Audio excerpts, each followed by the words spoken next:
Assalamualaikum warahmatullahi wabarakatuh. Selamat pagi anak-anak, semoga kalian selalu diberikan kesehatan dan tetap semangat, selalu tersenyum dalam menerima pembelajaran hari ini. Perkenalkan, nama Ibu Vika Yuwinda. Ibu mengajar di kelas 81 dan 82. Pada pertemuan yang lalu, kalian sudah mempelajari cara meringkas dan menyimpulkan berita. Pada pagi hari ini, kita akan belajar menemukan struktur teks berita.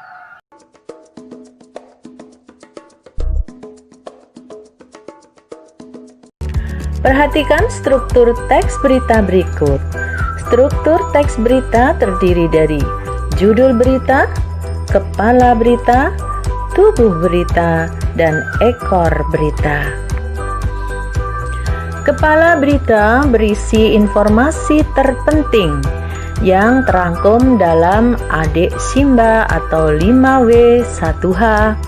Kemudian tubuh berita berisi informasi penting sebagai informasi pendukung. Sedangkan ekor berita berisi informasi kurang penting sebagai informasi tambahan. Judul berita. Setiap berita harus mempunyai judul karena judul menggambarkan inti terpenting berita.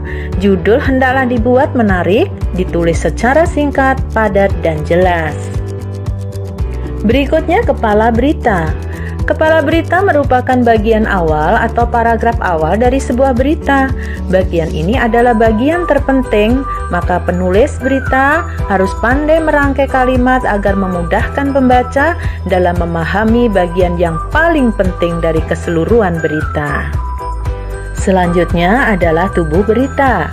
Bagian ini merupakan kelanjutan dari kepala berita yang dinarasikan secara lebih rinci tentang kronologi dari peristiwa yang diberitakan. Dalam tubuh berita dimuat fakta-fakta yang menjadi pelengkap keterangan dari kepala berita. Bagian terakhir adalah ekor berita. Pada bagian ekor berita atau kaki berita dicantumkan berbagai data yang tidak terlalu penting, misalnya daftar nama korban pandemi corona. Jika dihilangkan oleh editor, tidak terlalu berpengaruh terhadap substansi atau pokok bahasan berita tersebut. Nah, untuk lebih memahami tentang struktur teks berita, perhatikan contoh berikut.